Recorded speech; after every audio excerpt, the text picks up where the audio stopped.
I'm back. You are back. I haven't been here for a while. I was here a couple weeks ago talking about Tron. Yes, you were. And we'll talk about Tron in a few minutes because I will recap my thoughts and then Wade will give us his trenchant opinions. Oh, I so will. I am Mark Kaiser. I am Wade Major. Now let me just say something.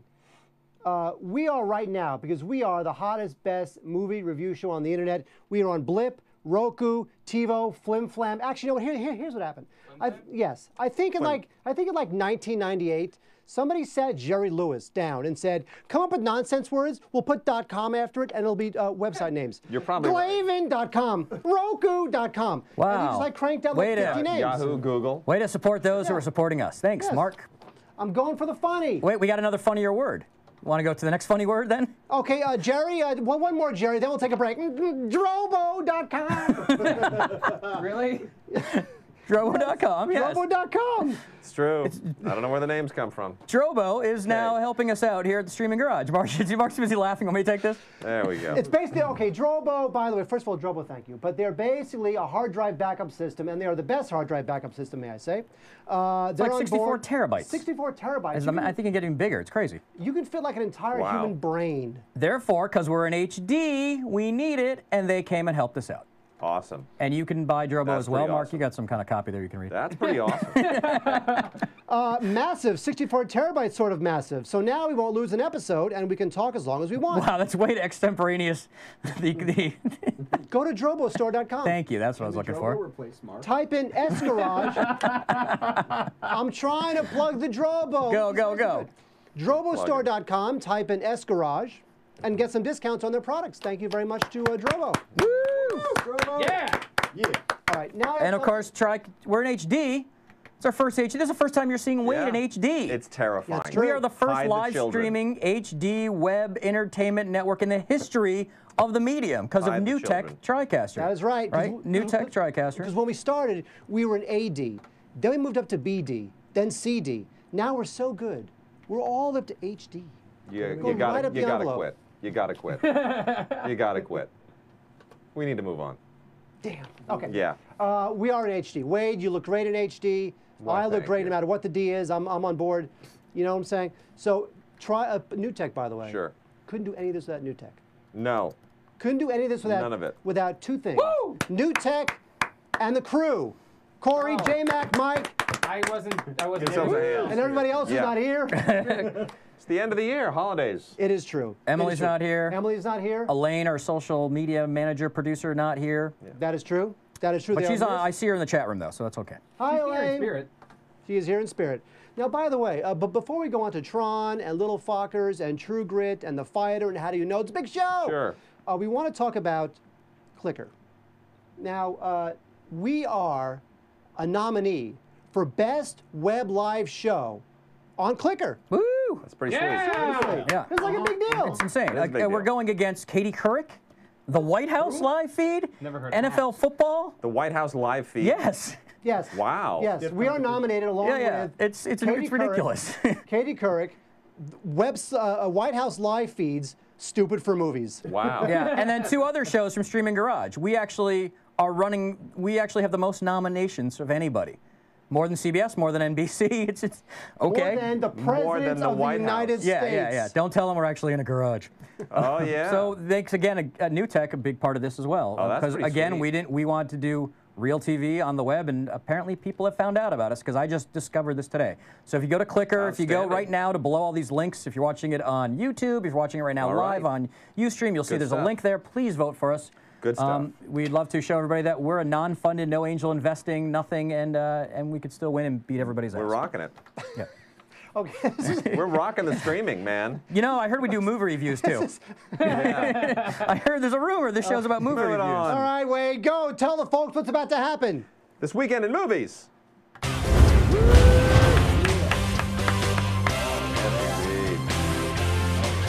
Oh, mother of pearl. Yeah. All right, now, Wade, when you weren't here, That's I right. came to the Streaming Garage in Friday. HD. Thanks You to New showed up Tech. in HD. I showed. Well, I'm always in HD, but on the internet, I was on HD thanks Pretty to New sweet. Tech. Nice. And I talked about Tron. Yes. And I had said that Tron Legacy. Tron Legacy. You know what? No, the Legacy. It's just Tron. It's the Neutron. The new Tron. Neutron Dance. as opposed to the new Tron Dance, producer Mike. That was Bam! Yeah. right on that. Flash in the 80s. Now, what I had said about Tron was Legacy was that I thought visually it was better than Avatar. Visually, I got tweeted saying I thought the movie was better than Avatar. Not true. Visually, Oh, the movie's I better thought than Avatar. To you, a flip book is better than Avatar. in a way. Absolutely. I thought that visually the movie was better than Avatar, and once they got into the computer world, I was enthralled for about an hour. And then once they get into the story where the son has to reunite with the father, and that's the point where the movie really gets that emotional resonance clicking. It doesn't really do that, but the thing is that I didn't need it because it looks so good. The Daft Punk score is excellent. It is the really best cool. of the year. It's good. It's And really Jeff good. Bridges is terrific in it, and I really enjoyed being in that world more than I didn't enjoy some of the things that didn't work.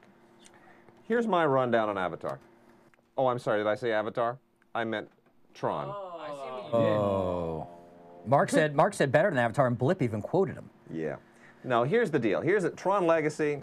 Here's the deal on Tron Legacy. This is now that I get my camera straight. I'm gone for a couple of weeks and I lose track of exactly where I have to look. Here's the deal on Tron Legacy. This is basically The Matrix meets Hellraiser in a Japanese disco. That's it. It's fine. Spoilers?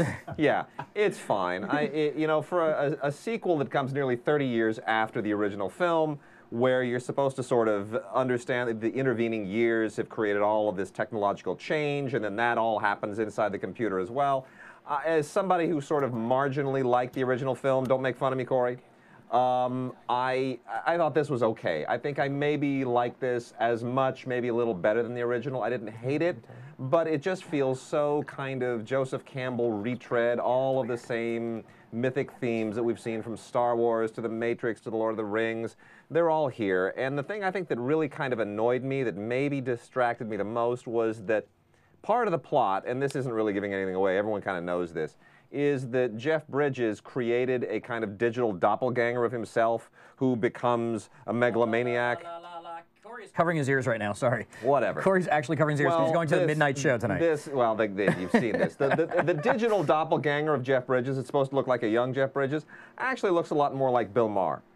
And I couldn't get past that. So That's great. that being said, it's said. okay. It's fine. The 3D is superfluous. I wish it had. I liked it. I was on board with the 3D. What I was not on board with was a couple things story-wise. Corey, cover your ears. Earmuffs. The character of Tron is in the film. I don't know if there's more of him in the deleted scenes I don't know. because I don't know what his purpose was, but he shows up for some reason that is never He was explained. really a pivotal figure in the first film. Here, he wears a helmet the whole time and is sort of a mythic I don't know what he is. sidebar. Don't know and what he is. It doesn't really make sense. And then there's some sort of another species of people that I won't get into that they didn't quite integrate themselves into the didn't story. get that And either. also the actual final resolution between the two main characters is unsatisfying, and I'm purposely being vague, but I did like it. Why has nobody redeveloped the damn disco, or the damn arcade? We have Disco. no It's still because a Japanese disco. because we have our home arcades now thanks to PlayStation 3s, Yeah, which but are it's much better than anything that was seriously. ever in an arcade. It was an arcade in the 80s. 30 years later, it's just gathering dust and cobwebs. Well, here this is what you are referring to. It would honestly, truly, if this were even a remotely, just marginally realistic film, that place would be a Starbucks. It would. It would be a Starbucks. Yeah, but He'd have to go into the basement of the Starbucks to laser himself into the computer. But then you wouldn't have Michael Sheen, who played Tony Blair in The Queen, Oh my gosh. showing up in a terrific extended no, cameo. he played Tony Blair in The Queen. Here he just plays a queen. He is good. He is good. He is really good. He channeled Ziggy Stardust Oh, he's really in a funny. terrific extended cameo. I'm going to say something In that fact, the movie needed. I'm going to interrupt you and say something that Corey's going to want to know. That Gambit 242, who I Yeah. believe is a friend of ours, has a Tron arcade game in his office. Oh, I'm coming over. I'm so good at that game. I'll say coming this. over. I We're love on that our game. way I to did too. Texas. I was really good at it. I was really good. The spiders didn't really enjoy that part. No, but I with the did it. no, because the spiders. No, wait. It was the cylinder things. The one where all you had to do was just do this with your arm, and you would blow away all the cylinders as they came down. Yeah, that was pretty cool. That was that one. All right, so we got to wrap it up. Oh, I'm sorry. No, I'll say the cycle sequence Very is good. great. Is really great. That's almost worth the admission alone. But it's not emotionally engaging. And Jeff Bridges tries to sort of do the dude from Big Lebowski a few times. He does. You know, it's like you kill my Zen thing, man. Ooh, but it's sounds like I want to see that now. Yeah, well, it's not enough. There's not enough of it, but it's good. By the way, before we move on to The Fighter, can I say something? In Wade speak, that's a rave. So were you okay with it in 3D? You know hate 3D movies. I thought the 3D was superfluous. It's like with so many movies, I didn't see the point for it. But is there mind any? You, the first part of the film is 2D. Before you go into the computer, it's all in 2D, and then you got to put the glasses on. You're making a movie. Is there any reason at all? Can you make it? They go, Wade, you have to do it in 3D. What sort of movie are you going to make where it makes sense? You know what? Like some stupid horror film where you're actually poking people in the eye. That's what I'm saying. That's why I thought the Piranha 3D was a good idea. Yeah, that belongs in there. If you have junk flying out of the audience, body parts and blood and all kinds of stuff, fine, do it. But otherwise, cheap. That's cheap. Well, that's what 3D is for. It's a cheap gimmick. Wrap it up. Move on. Move on. Wade is tired of talking about 3D. Yeah, it's tired. And that was Tron. And that was Part 2. All right, so Wade, next is, now we're starting to get into the Oscar season. Yes, we are. Now, Wade and I are members of the LA Film Critics Association. We voted for our year-end awards last Sunday. And the one film that I was very surprised got no love from the group, the LA Film Critics Association, was The Fighter. Didn't surprise me. And The Fighter has a couple things going for it from an awards perspective, not necessarily from a quality perspective. Yeah. Christian Bale, Amy Adams for some reason, and just the film itself is one of those pedigree type Oscar films. It did get some love in the room for one performance, though. It did get some. There were a lot of votes for Melissa Leo. You know what? I have to say that I thought Melissa Leo was over the top. Really? Yes. Well, we're gonna get into this right now. Let me intro this just a little bit. The Fighter is the new film from David O. Russell, who has previously made films like Flirting with Disaster, Three Kings. He had that legendary blow-up with Lily Tomlin. That's right, I Heart Huckabees. On I Heart Huckabees. Which is the worst movie ever made. Horrendous. I Heart Huckabees is the worst film ever made. Thank you. Anyway, if you haven't seen it, go to YouTube and Google Lily Tomlin and David O. Russell. You'll see his meltdown and her incredibly professional way of coping with it. Unbelievable. Anyway, David O. Russell's still a very talented director. This is actually produced by Mark Wahlberg, who initiated the project based on the life of, or the experiences of a couple of brothers who are legendary boxers in Massachusetts. Let's see a clip. We're gonna train, they gotta go. They gotta go, Mick. Come on. Hey, all right? Ask him, George. Ask him if he would have won Sanchez without his brother. Hey, take him outside, right? No, I wouldn't have won Sanchez if it wasn't for Dickie. How can you say that to O'Keefe? Because it's true. Right? I went in with our game plan, it wasn't working, so I went back to what I learned with Dickie. And I wouldn't have won without you either, O'Keefe, okay? I mean, you know that. We worked hard, you got me ready. You got your confidence and your focus from O'Keefe, and from Sal, and your father, and from me. Dickie's a junk bag. Hey. He's a junk bag. Why am I the problem? I'm his blood, I'm his You're the family. problem. I'm the one fighting, okay? Not you, and not you. I know what I need. And you need Dickie? I want Dickie back. And I want you, Charlene, and I want O'Keefe. I want my family. What's wrong with that? All right. The character played by Mark Wahlberg is Mickey Ward, and the character played by Christian Bale is Dickie Eklund. Notice they're half-brothers. They have different last names. Mickey and Dickie. Kind of has a nice ring to it. Now, the Christian Bale character is famous for having once knocked down Sugar Ray Leonard, and that's kind of it. In this movie, he's past his prime, and he's a crack addict, but he's still an incredibly powerful presence in motivating his brother to get a title shot. And the movie is essentially about this tempestuous relationship between the two brothers, and at what point does family drag you down instead of pushing you up? Amy Adams plays the girl who kind of gets back behind Mickey and says, you know what, you don't need your family, they're holding you down. And Melissa Leo plays the domineering mother of the two kids, who is determined to continue to play a part in both sons' lives, no matter what. And the domineering matriarch part, I think, actually suits her well. You thought she was over the top. I actually thought she was the best thing about the movie. Mark Wahlberg kind of doing his thing. I thought Christian Bale was way over the top, incredibly miscast, not well directed. I thought Russell should have put a lasso around him and dragged him right back down to earth. He just, from the first scene, he's just terrible. But the movie is not bad, but it's not great. It's just kind of every boxing movie cliche wrapped into a very competent package, but it didn't wow me, it didn't engage me. I didn't see anything either in the staging of the fight scenes or in the dramatic scenes that really kind of took me somewhere that I haven't been taken many, many times before and in a better way. So I kind of don't see the point to the film. I am generally in agreement with you, actually. I think when you look at the three performances you mentioned, the thing with Mark Wahlberg is that ultimately I think he means well, but he's not a very deep actor. No. You know, I think that he can play porn stars and movie stars and whatever, but when you really need somebody to project emotionality and project conflict, he's just not that deep an actor. And here you need somebody like that. When it comes to... You have a point? Well, I was just going to say, you know, again, I'm not even sure if he were a better actor that it would have changed the film, because ultimately it's a movie about a boxer. And I'm not saying we shouldn't have any more movies about boxers, but I had a bit of the same problem with Ali.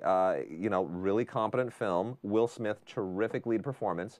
But you know what? I've seen all that stuff in other movies. I kind of lived through all of that stuff when I was a kid. I remember all the stuff in Ali. And boxing movies just, they kind of don't do it for me anymore. I just don't know where they have to go. And I feel like they've been there since Raging Bull. And the only one since Raging Bull is $1 Million Baby that kind of did anything different because it was about a woman.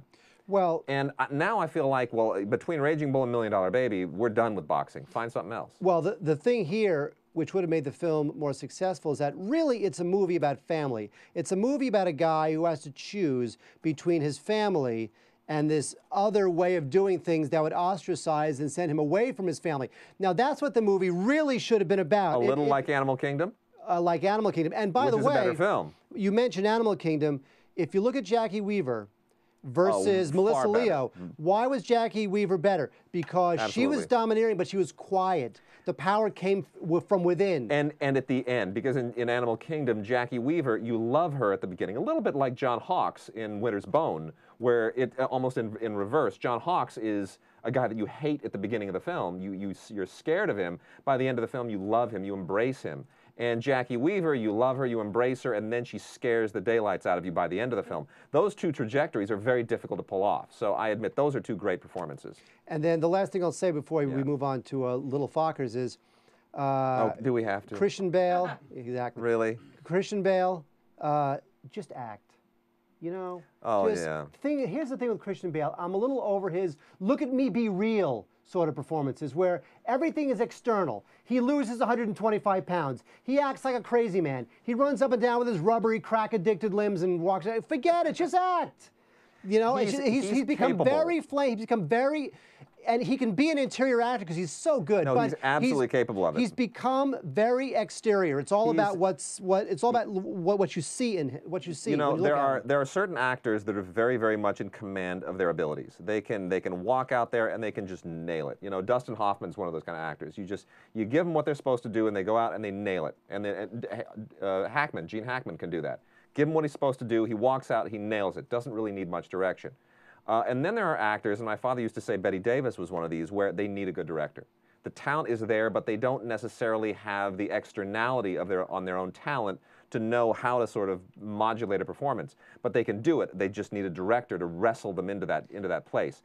And I blame David O. Russell for that, really. I mean, Christian Bale will go out there with all the energy in the world, and you need a good director to kind of tailor that performance, drag him back in, down, boy, down, put a leash on him, pull him back. And he's capable of it, and he could have done a good part here. I still think he's a little miscast, but Russell just was not willing to pull him back. There's two reasons for that. Either because they were in agreement that this is how the character should be played, which would be unfortunate. Or also unfortunate that he was too scared because he doesn't want some Christian Bale Terminator 3 rant on the set of The Fighter. You know what I mean? Because Christian Bale is a very tough character. He's volatile. He's a volatile guy. Yeah, but he ain't as volatile as Russell Crowe. And Russell Crowe also has more understanding of his own externality. So there you go. So that's The Fighter. So it is what it is. You know what? Look, it's a film that critics are going to be much harsher on than say actors who are going to. You know, it's an actors movie. That's why it got the SAG nominations. It's why it's. You know, the Hollywood foreign press, they aren't actors, but they tend to be much more enamored of celebrities. So it's a film that obviously has an audience out there, but it's not necessarily a critical audience. It's a more populist audience. All right, speaking of populist movies, as far as I'm concerned, the big Christmas go-to multiplex film this year is going to be Little Fockers.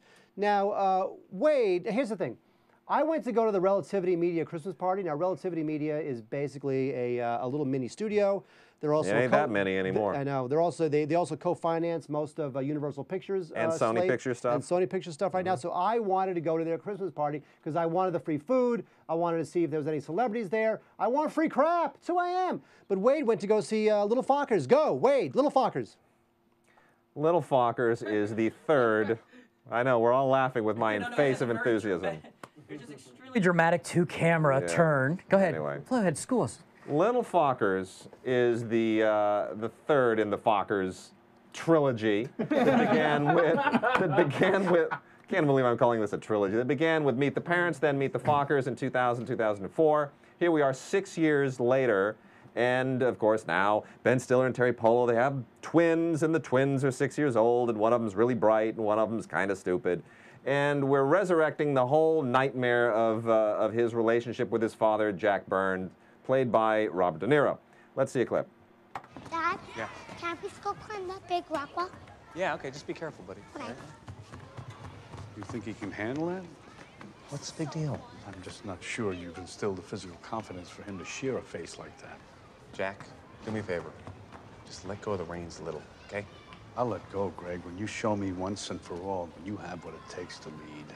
I am in control of my family, all right? If I get Henry permission to climb a wall, he can climb a wall. If he says he wants to climb the Empire State Building, and I say it's okay, because I'm in charge, all right?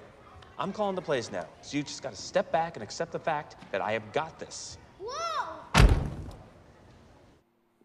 So hang on, Wade. So here's what happens. I'm hanging. I'm at the Relativity Media Christmas party, right? Not very good.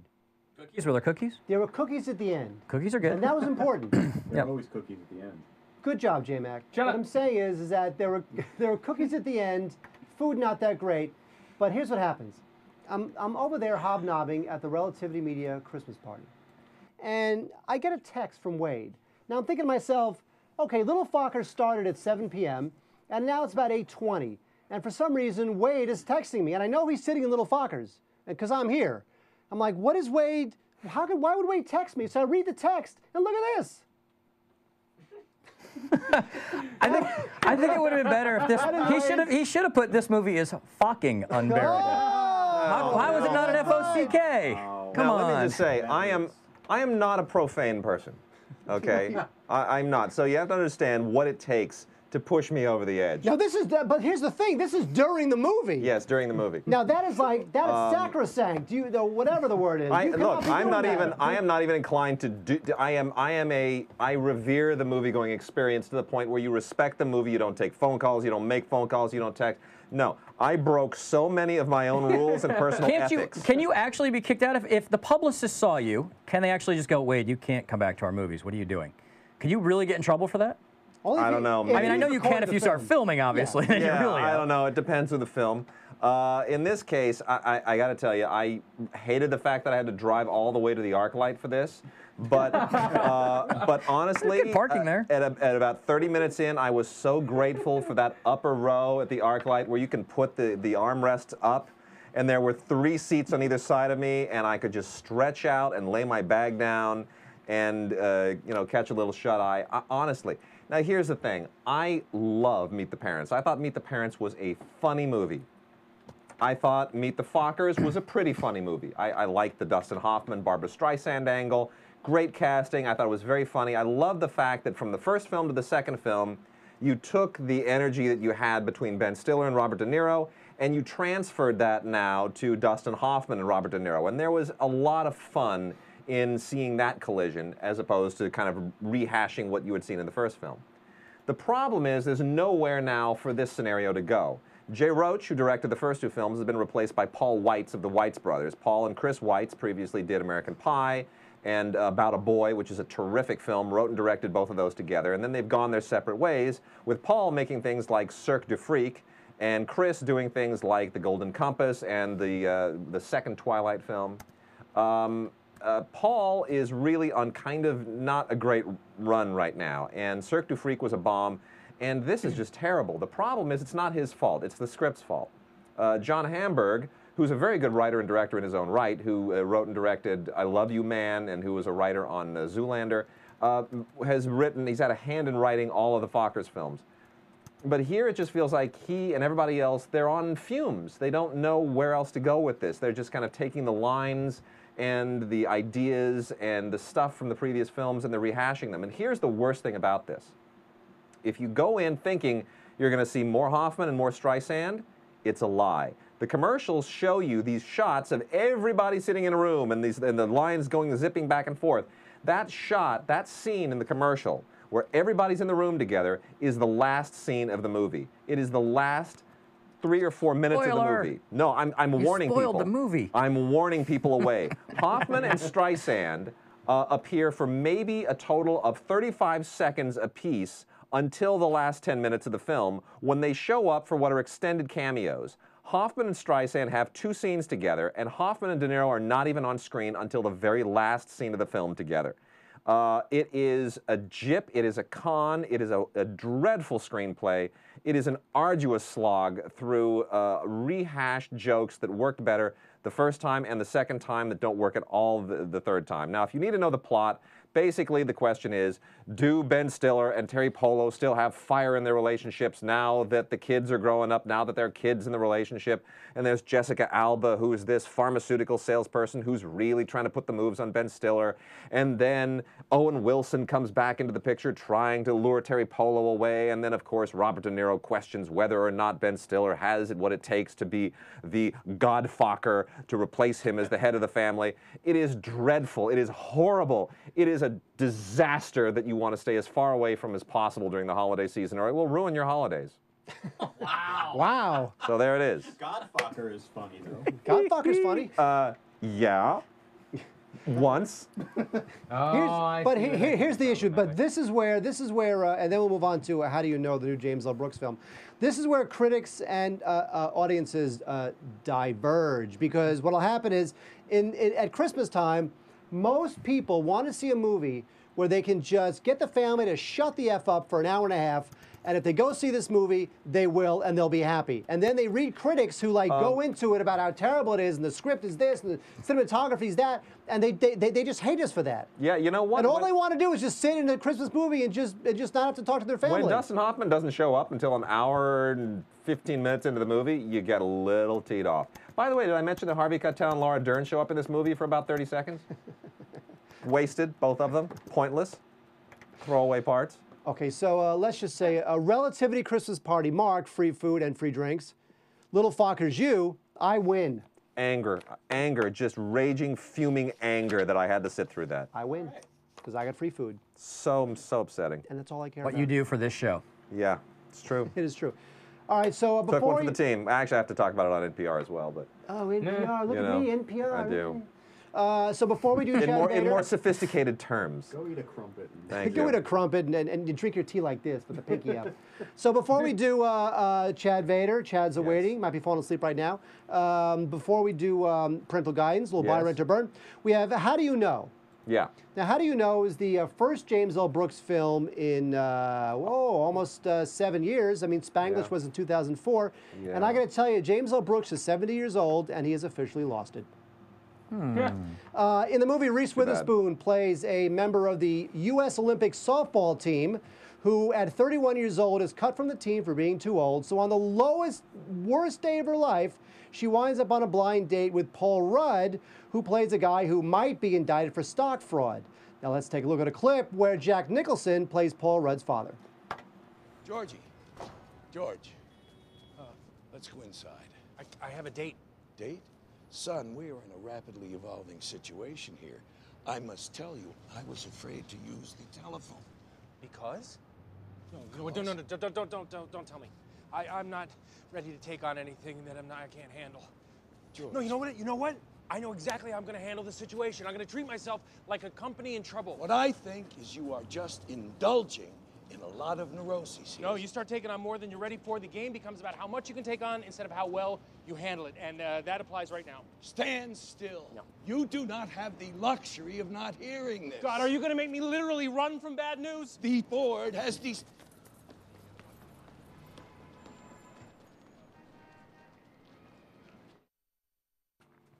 All right, hang on for a second. We talk about things as the clip plays. We're watching the clip, and then Wade says something. Now, Wade says something very bizarre. Wade, what did you say? I said that Paul Rudd needs to really watch his diet. Because? That's not exactly what he said. If you look at Paul Rudd over the years, you will notice that his backfield has been in motion as he has gotten older. And he has the potential to kind of explode in the nether regions if he doesn't watch I think he said his diet. ass will explode if he had another cookie. Yeah, something like that. I believe that was more the exact. diplomatic than what he actually said. And I think all our reaction was, no, don't say that in the air. And then Mark came back with it. Okay, oh, that's and the funny. movie. All right, so back to the movie. So, so what happens is that the Paul Rudd character winds up with a crush on Reese Witherspoon, but Reese Witherspoon has somebody else she's dating, a narcissistic, womanizing baseball player played by Owen Wilson. Oh, again with the Paul Wilson. Good. Twice in 1 week. That's. Or even Owen Wilson. Wait, you say Owen Paul Wilson. Wilson? You were thinking of Paul Weitz. You know what? It's late. It is late. So Owen Wilson plays this narcissistic, womanizing relief pitcher, and quite frankly, he's the funniest guy in the movie because what's funny about the Owen Wilson character, and the movie's not that funny, but he's funny in it because he plays a guy who is so narcissistic and he is so conceited. He's a guy who he actually, in his $1 million condo, he has a row of morning after clothing for all of his one-night stands so they don't have to walk home in the same clothes they enter the condo with the night before. And the thing is that in his own way, when Witherspoon and Wilson start dating, Wilson, so narcissistic, but in his own way, he's trying to clean up his act. And it's so funny hearing a guy who thinks he's trying to be nice continually screwing up. So what you've got is a typical James Brooks love triangle. Just like Broadcast News, when you had the masterful Broadcast News, which is such a classic. Great you had film. Albert Brooks and William Hurt and Holly Hunter, such a great film. And really, that's what James L. Brooks does well. He takes a very small group of characters and he connects them in ways that are so interesting and so rich and so deep. But here, he's totally lost it. Characters talk a lot, but they don't say much. And a lot of it is not, it's not that clever, it's not that funny, it's a lot of very therapy talk. It's almost like James L. Brooks spent the last 5 years in therapy and used all that dialogue for these characters. Because really, it's just a bunch of nothing that they're talking about, and it's long, and it's not that funny, and with Witherspoon, she's totally off her game. Brooks should know better. There are reaction shots where somebody says something funny, and they cut back to Reese Witherspoon, and she starts to mug. She'll roll her eyes, she'll shrug her shoulders, and it's very sitcom-y and very broad, and I'm very surprised that she would do that, or I'm surprised that Brooks would have her do that. So I think that Brooks has kind of lost it. He's a little bit off his game. He's 70 years old. I don't know if he'll make another film. I hope he does. Part of the problem, too, which maybe you've been reading about, is that the film costs, hold on to your hats, this film supposedly, reportedly costs $120 million. Now, this is a romantic comedy. Is it in 3D? It's, it's actually in 4D. Oh. That's what costs so much. The reason why it costs so much money is there's two reasons, and both are unjustifiable. One is that the four major performers, Rudd, Nicholson, Witherspoon, and Owen Wilson, they all got their rate. They all got exactly what they usually ask for a film. The other reason is because, for some reason, Sony, the studio who made this film, they feel that financially this film will kind of fall in line with It's Complicated. Now, It's Complicated with Steve Martin and Alec Baldwin, that cost about $85 million, and it made a little over $2 million worldwide. So that's what they looked at when they decided to greenlight $120 million. But you know what? This film is, I didn't like It's Complicated. I thought the movie was horrible, actually. This is actually pretty much as bad as It's Complicated.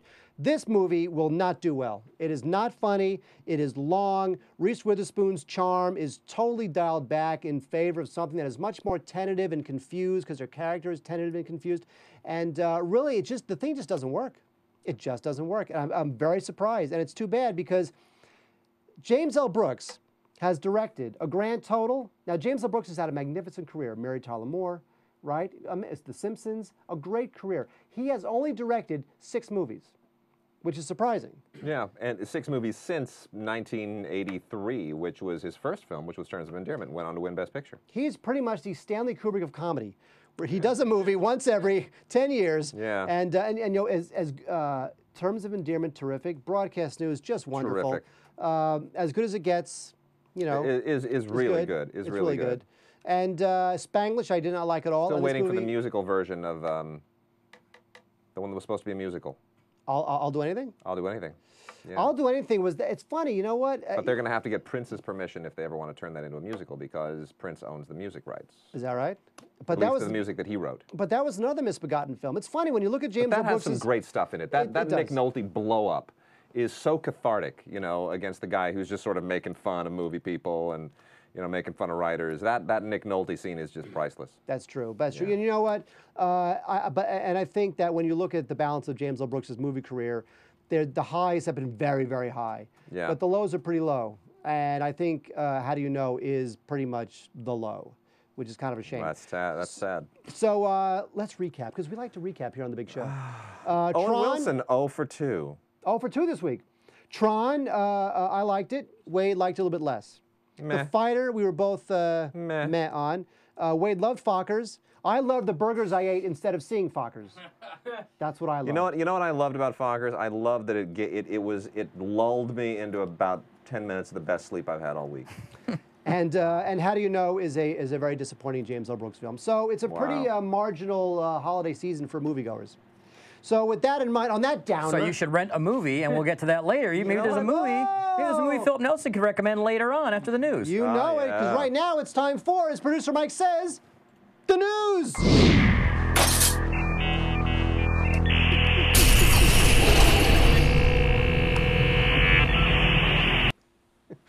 Chad, where you at? Hey guys, how you doing? We're doing all right. Here. We're doing great, Chad. How you doing over there at the Empire Market? Awesome. Good to see you. You too. You got any news for us? I have news for you. Go. The award season is now in full swing, and I'm excited. I made a list of the top Golden Globe nominees on a piece of paper, but then when I went out to get my mail, a big mean dog ran up to me and stole the list. I think it was a neighbor dog. Anyway, don't worry. I have a very sharp memory, and I think I can remember them all.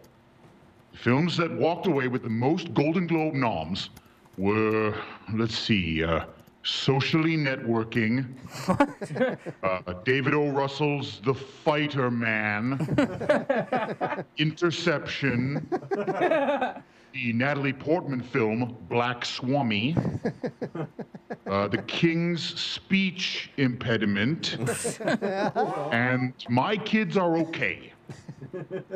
My kids are okay. Johnny Depp, Angelina Jolie film The Accidental Tourist was also nominated for several awards, which puzzled a lot of people since that movie apparently wasn't very good. And let's not forget the Cher film Grotesque, which got 3 nominations. All right, Chad, you may want to fall asleep or take a light doze, because here's what's about to happen for the next 45 seconds. Wade and I are going to rip the a-hole out of the Hollywood Foreign Press and the Golden Globes, because I really think that it's about time people realize what a horrible, horrible organization they are. You realize, okay, can I just say something before Wade goes nuts? True Grit, no nominations. The Tourist, 3. And why did The Tourist get 3 nominations? Why, Wade? Because they've just got to get Angelina and Brad to their dinner. That's it. The end.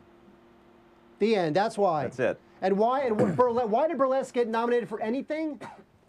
They've just got to get Cher to their dinner. And what's even worse, is that Michael Douglas gets nominated for Best Supporting Actor, who's been undergoing this horrible cancer battle. God love him. Why was Michael Douglas nominated for a Golden Globe, Wade? So they can get him to the dinner. That's right.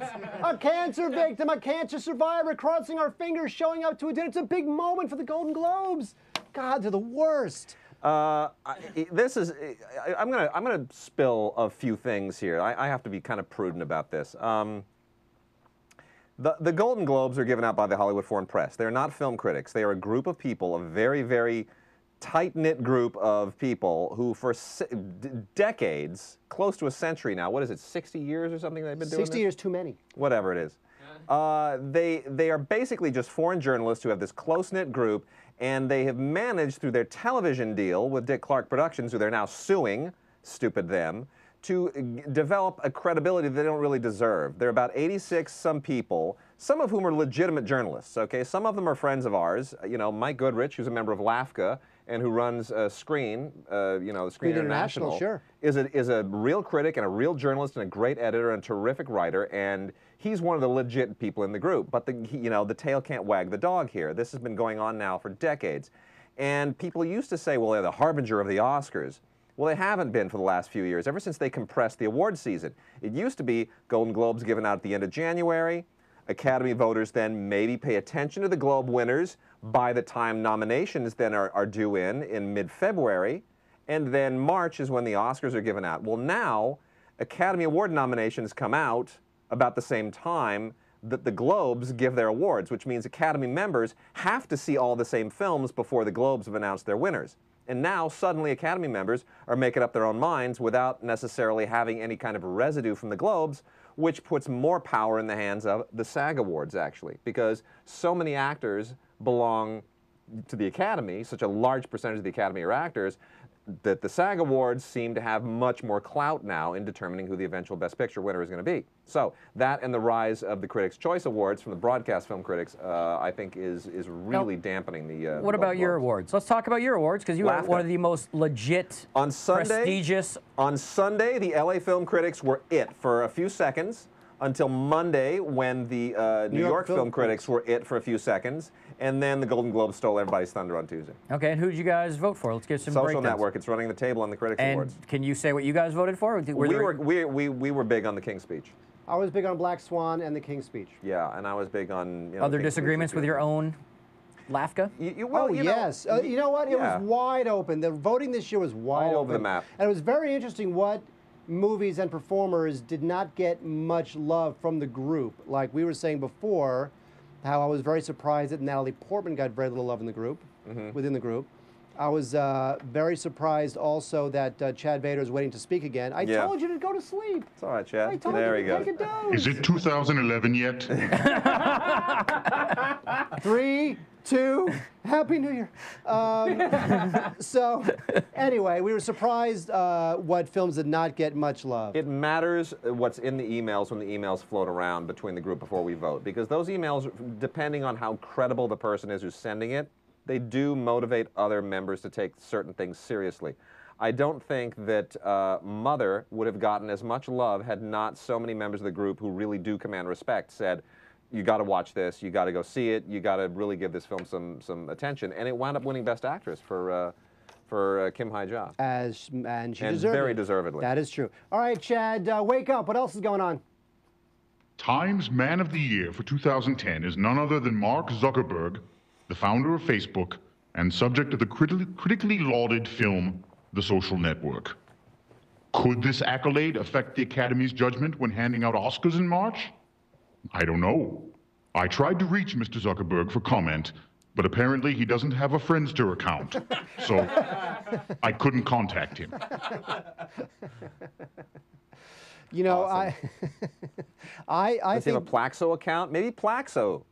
Plaxo? The hell is that? I've gotten those emails. I need your Plaxo information. I'm like, I have no idea who you are. I don't know what just happened. LinkedIn, Plaxo. I don't know what Mark's just not happened. even. Mark just finally got on Facebook. Okay, anyway. It is true. Here's the thing. I think the reason The Social Network's going to win Best Picture, You do. Oscar-wise. You do? I do. Really? I think that because I think the Oscars want to feel relevant. I think they want younger people to watch the show, and I think the Academy now has enough younger voters in it, young enough, under 45, let's say, that would really want Social Network to win. Well, we will have an Oscar show. We're definitely going to do an Oscar special where you guys will give all your picks. I'm still not feeling it. I'm feeling like that film has peaked, and I'm feeling like The King's Speech is the one that's really going to run the table. I feel like The King's Speech, and it's such a terrific movie, no doubt about it. Yeah. But I feel like The King's Speech, and it's one of my favorite of the year, but I'm just saying, I feel like it's a little too, there's something about it that's a little too pat for Oscars to give it Best Picture. It feels like one of those movies. Well, it feels like one of those movies that if it had been made in 1968, it would have won Best Picture. And in 1985 or 83 or 84, it would have won Best Picture. The question is the Academy membership going to be inclined toward that classic, traditional, period, actory movie for Best Picture this year? And I feel like it is kind of a wide open race in some categories, but there it's a two-horse race. It's again between Fincher and Tom Hooper. And Tom Hooper. And you know, nobody knows who Tom Hooper is, but Fincher has as many people who hate him as love him. And when you have real love-hate directors that way, it tends to kind of hurt their odds. Because remember, Best Picture, you rank them. You go 1 through 10. You don't sort of say, I want this film to win. You rank them. And if enough people rank Fincher near the bottom because they don't like him, because they've had problems working with him, it's going to really, really hurt his film's chances. I don't think anyone's going to put The King's Speech down low. That could be true. By the way, speaking of down low, Get Low, good movie. Yeah. All right, so Chad, you got one more story for us, right? Regale us. I do. Go. Gizmodo reports that George Lucas, my personal best friend, has been buying the film rights to dead actors and plans to resurrect them real spooky-like in future movies using 3D technology. Have you ever wanted to see Barbara Stanwyck rebuffing the clumsy advances of Shia LaBeouf?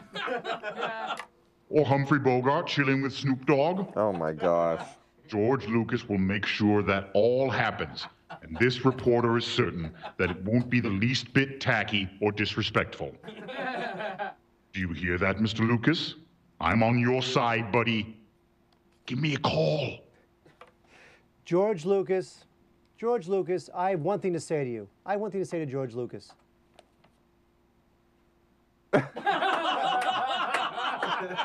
Wow. I'm just saying, not happy. Not happy. Not happy with your stupid movies, not happy with your goiter, not happy with resurrecting dead celebrities. It's over. That is such a horrible idea. I hope it's just a vicious rumor. They did that for that commercial, right? It was a vacuum cleaner commercial. Was it Fred Astaire dancing around the Swiffer or something? But mind this you, is like 10 years ago. That was like that was real Fred Astaire footage. Right, real and then footage. they digitally integrated. They took the broom away or whatever the thing was, and they put the. Yeah, this is more on par with what they did in Sky Captain. You remember in Sky Captain? Sky Captain, that's right. How they had Laurence Olivier at the end. They kind of digitally did a thing with him as kind of that Oz-like figure. That was horrible. They also did that with They did that with Oliver Reed. A little bit. Because he had died. Yes, Oliver Reed passed away before they were able to finish Gladiator, and they had to digitally somehow resurrect him a little bit in the movie. In ways I couldn't tell you which scenes they actually did it in, and I don't know quite how they did it. But I'm okay with it there. But gee whiz, this just sounds terrible. I agree. Sorry, Chad. They did it with Mel Blanc too. Mel Blanc, I believe they saved his voice for Warner Brothers cartoons, supposedly, and they were going to start re-digitizing his voice for things. Ooh. I heard that a long time ago. Well, that's also how Roger. But he did Ebert, it. Roger Ebert. That's how he speaks now. But Mel Blanc did it and allowed it. From what I understand, I'll have to look into this again. But I seem to remember that. That's creepy. That is kind of creepy. They can Sorry, do anything Chad, nowadays. it's creepy. What can I say? I'm telling the truth. All right. It's okay. I respect you, Mark. Whoa, look at that. I got Chad's respect for a second. All right, Chad, so there you go. Great news report. Chad Vader, everybody. Woo! Chad, As always, Chad. Chad Vader. Well done.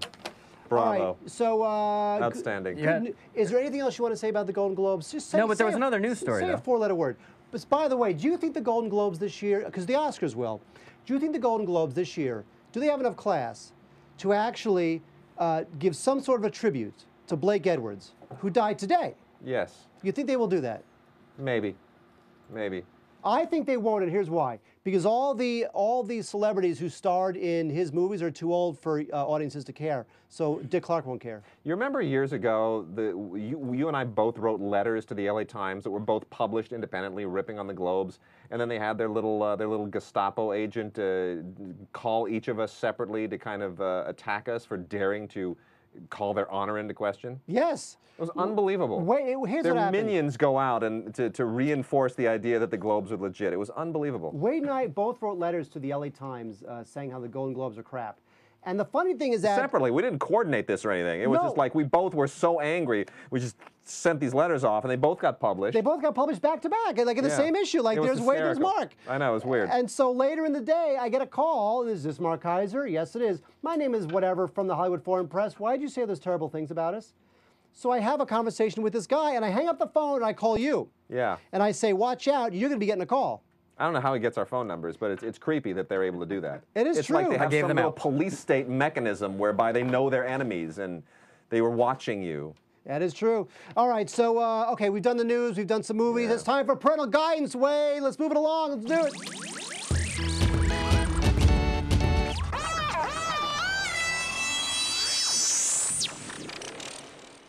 Philip Nelson, where you at? I'm right here, guys. How are you? Good. How you doing tonight? Where you at? I'm coming at you live from San Antonio, Texas. I like that. I like that. Do you like San Antonio? I love it. There's a reason we're the most overweight city in America. We have good food. I think that's him inviting us over for food. Is it barbecue? Some fajitas, man. Oh, and I like barbecue. Yes, we eat like kings here. And we do have vegetarian dishes, too. Yay! Yay! Vegetarian dishes for Mike. All right, so now today's, I happen to know what today's pick is, and I have to say that personally, I'm incredibly on board. Well, the good thing is it's the holidays. So you're going to be at home with your kids, or you're going to be visiting nieces and nephews, and you need a movie to watch with them. Philip Nelson's got a great one. So, Philip, you can take it away. All right. Well, this movie this week is really Disney. It's Japan's answer to Mickey Mouse, and that is My Neighbor Totoro. Yay. If you go to Japan, you see Totoro everywhere, on toys, on pillows, on cell phone little dangly things. I mean, it's more saturated than Mickey Mouse is here in America, and it is a very good children's movie. It's basically a fantasy cartoon about these two little girls who move out to the country. Their mom's in the hospital sick, and they meet this magical spirit of the forest, which is Totoro. And it's a really cute movie. My kids, all my kids of all the ages, they love it. As we do every time on Parental Guidance, we try to rate the movies in different categories so that parents can make informed decisions. And the first category is action. I'm giving this one a 2 because it's very low action. It's not a crazy movie. It's pretty relaxed. So it's not going to be too intense for the kids. The second category is language. I'm giving this a 1 because there really is no bad language in this movie. It's very family appropriate. The third category is romance. Once again, I'm giving it a 1. Now, one thing that's interesting about this movie, and my kids even commented, and it's more of a cultural difference. In Japan, people do family baths. And so, you know, they have bathhouses where people come together and take a bath. It's not anything inappropriate in their culture. So it did raise some questions from my kids. It's like, why are they all in the bathtub together? And it really was very innocent. And, you know, but it's a discussion point. And that's one of the things I really think makes a movie a good family movie is if it opens up discussion and helps kids learn about other cultures or just learn about our culture. So I give it a 1 in romance, but I did want to mention that scene. In the peril category, we're going to give it a 3. And I'm rating that one right in the middle because there's basically the youngest daughter goes missing because she wants to go see her mother in the hospital. And there's a scene where they're searching in the water in the rice paddies. They find a shoe, and they think that the little girl may have drowned. And so I'm going to give it a 3. It's not intense peril, so young children might not even notice that there's danger in the movie, but we're going to rate it right in the middle. And I'm going to give it in the adult enjoyment category a 4 because I think this is a terrific movie. The animation is awesome to watch. It is a Hayao Miyazaki film. He wrote and directed this one, and it is one of the Japanese animation classics. And I'm really excited to bring it to the Parental Guidance because I think I would say it's a must-have for any DVD collection. Are you speechless, guys?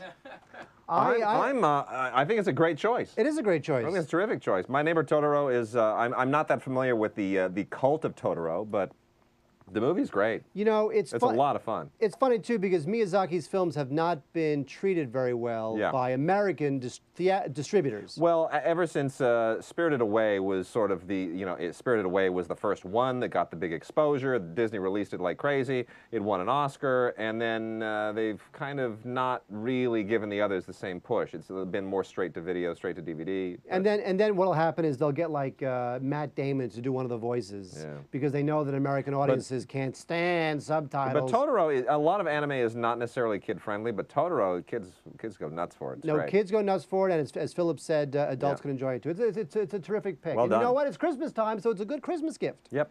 An interesting piece of trivia. I was talking to a friend from Japan, and they were actually telling me, and I haven't confirmed this, so this might just be them busting my chops, but they said that Totoro was released as a double feature in Japan with another Studio Ghibli movie called Grave of the Fireflies, which is probably the most depressing cartoon I've ever seen. And I can imagine going into the movie theater and having that emotional roller coaster of going from the sweet family film of Totoro to firebombing Japan in World War II. Honestly, that is really honestly. Grave of the Fireflies is a great film, but it is heavy stuff. It is like it's really brutal. And today's double feature: Ace Ventura and Showa. Yeah.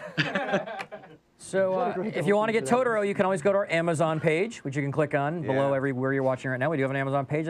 Money goes to us to keep this keep this place going. To keep us in pizza. Yeah. Producer Mike got pizza today. I got pizza. You're very excited. All right, We Philip Nelson. had chili last night. What? Yeah, sorry. Oh, I want chili. All right, Philip Nelson, great pick. Thank you very much. Merry Christmas to Philip Nelson. Well done. And his family. Love the tree in the background. Thank you. Philip's It's a rocking the tree. well-decorated tree. It really is. Makes me feel guilty. Unbelievable. All right, so you know what? I think that My Neighbor Totoro is the best film we've discussed today. It is. Well, maybe the Byron or Burns will have some better ones. Did somebody say Byron or Burn? Whoa, whoa, whoa. Can we try that again? Oh. Did somebody say Byron or Burn? We're going to go around the world, around the horn, around everywhere that exists. We'll start with the message boards. We'll go to our Facebook page, and then we'll end it with our chat room. That's right. We're interactive. Message boards, stupidformovies.com. John Blund asked about, oh, by the way, let me explain for those who are new here. You guys write movies down, DVDs, and they will tell you if you should buy, rent, or burn it. They have never seen this before, so we kind of test their knowledge because they are pretty much the most knowledgeable reviewers, I would believe, around, right? You guys know the history of everything. It seems like you know every movie. So we're not trying to stump them. We're trying to actually find out what they think of these movies. John Blund being first up from the message boards. Who framed Roger Rabbit? Oh, come on. Please. Buy. I'm going to say date night just because I want to be different. No, it's a buy. Buy. Buy. It's a great film. It's Let's one of the agree best to films disagree. Zemeckis has ever made. They both do buy. It's also a film that in one of the worst Oscar snubs ever, Bob Hoskins didn't even get nominated. I know. But it's so much fun. Okay. Because it merges, Disney and Warner. It's great. From Deci, D-E-C-I, from the Philippines, asks about Art School Confidential. Ooh, Art I School like that movie. Confidential. That's the one. That's right. Art School. That's the one with not the Terry Zwigoff thing. It's the give me a director. You're getting a director. I'm getting my confidentials mixed up because there's Comic Book Confidential, Art School Confidential. Which is Art School Confidential? That might be is that the Terry Zwigoff? I don't. We can't tell you. It's confidential. But you will. Zing. Terry Zwigoff. That is a Terry Zwigoff film. one. Yeah, That's a good film. That is a good Yes. film. Yeah. Buy it or rent it? Rent it. Rent. Yeah. Although Rent. Crumb is a great film. Crumb, I wouldn't even say is a buy, but it's a definite rent. Okay, moving on. Yeah. Pinoy Echo. We have a lot of people not American, I believe. From message boards, Walk to Remember. And then puts a big aw after it. Walk to Remember. Now, it's kind of, it's sort of saccharine. I'm trying to remember because that's like, what is that, 15 years ago? 8 years ago. 8 years ago? Jeez, it feels like 15. I'm not into that. It's funny because when I heard Walk to Remember, you know what I thought it was? Yeah, no, I originally thought the thing I flashed on was Walkabout. No, Walk to Remember is it's It's like a syrupy love story type thing. You know what? I don't like that stuff. I'm gonna say Rent just because burn it has. burn, if you all like right. that kind of thing. Rent and then burn. Burn. Oh, this new burning stuff with HD is awesome. Oh wow. Ooh. And I apologize, I had my microphone on mute. We don't have a sound person today. That's how short staff we are. But now you can hear me, hopefully. All right. Says the chat room. We'll find out. Chad Vader fan, who isn't a Chad Vader fan, asks, 5 centimeters per second, a chain of short stories about their distance. Now, I'm not answering that because that's something that the guy wrote because he wants to, you know what, that movie's probably made in 1923, Nope. was 7 seconds long and it was released nowhere. 2007 anime. I don't like anime. I don't like anime. Wait, what's the name of it again? Airbender it. 5 centimeters per second. You can't airbender something you don't know. 5 centimeters 5 per centimeters second. per second, a chain of short stories about their distance. Oh my God! It was released in Japan. Look, I only picked it because he was 2003, and I Chad got Vader the- fan, I got okay? the little doll, and I got the little comic book. It's in black and white. I love anime. I don't like anime. I like a lot of anime, but honestly, I've never heard of that. All right, moving on. There's so much anime out I love there. this next name. Coming off of our worst movies of the year, probably. They're probably going to be on the list. Furry Bender. I think it's an Airbender Furry Futurama Vengeance. too. Futurama reference. Oh, maybe. No, I think it's a Furry Vengeance Airbender reference. Ooh, could be. In Search of a Midnight Kiss. From 2008. In Search of a Midnight Yeah, they're Kiss. trying to stump you too much. I know they're trying to stump us. I know the title. I'm trying to place the film. Do you have a director? No, I have nothing. Alex Holdridge. Alex Holdridge, says Corey. Oh yeah, that's Mr. and Mrs. Holdridge's Cast? kid. Cast? Nobody you've ever heard of. Stop stumping us. All right, let's try for real Maybe you movies. actually rent On Facebook, Kyle Oxenham. So we got facebook.com/stupid for movies. Where we have a lot of conversations going on, a lot of what you think our best and worst of are, which we'll see. You can also tune in for our best and worst of specials. Kyle Oxenham wants to know about Strictly Ballroom. I like that movie. I like Strictly Ballroom a lot. That Good was Blu-ray. it That just came out on Blu-ray. Yeah, Baz Luhrmann's first breakthrough here. I'm gonna say buy it. If you like, you know what? If you like it enough to ask, you like it enough to buy. I'm gonna say rent. I'm gonna say rent. It dates kind of weird, but it dates weirdly. But I'll say rent. All right. Jason Kroons from the Facebook page asks about Harry Brown. Oh, buy. He knows. So good. Jason, It's here's like- the situation. As I'm sure this is not your first Stupid for Movies experience, Michael you Caine should is the know that best. Wade and I are huge fans of Harry Brown. Buy it. Michael Caine. Let's agree to disagree. Michael Caine. Okay. Johan Helm, H-J-E-L-M, asks about Papillon. Buy. You gotta buy that. Gotta buy Papillon. Gotta buy It's- Papillon. That's one. You know what? There are movies where, and the King's Speech is another one. Is one of these where you have two male performers who just nail it. They're just perfect together. They're perfectly matched. The weight is just amazing, and it creates a chemistry. That's one of them. Steve McQueen and Dustin Hoffman. That's right. Nails it. All right, two more to go. Now we're going to go to the chat room. We have a live chat room every Thursday, 8 p.m. Lady Diode asks about Black Christmas. Oh gosh, that's the Bob Clark. Is that the Bob Clark slasher film? I'll say yes. I believe it is. Yeah, no, you know what? That's the guy who made A Christmas Story Somehow years made Black earlier. Christmas. Somehow made Black Christmas, and then they remade it years later. Either the original or the remake, burn. Although Lady Diode is a long-time viewer of Yes. Stupid for Movies, so Yeah. I really hate to contradict Lady Diode and tell her that something should be burned. But it should be burned. It should be burned. Yeah, she wants to know. All right. She's not saying anything. She's laughing. done. She's laughing. She's fine with it. Good, She goes, okay. ha, ha, ha. That's a laugh. Sean Things to end the Buy, Rent, or Burn asks about Hackers. No, come on. Ending on a high note, right, Mike? Burn.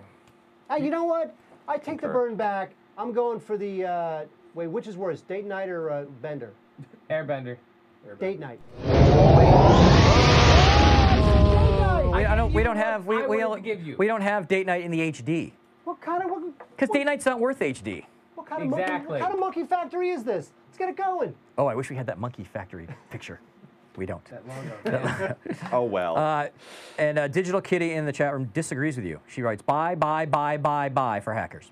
Really? Hack the planet. Did you direct it? I don't have. I'm not waiting for an answer. There's a delay. Okay, We're not that interactive. we got to get to our best of.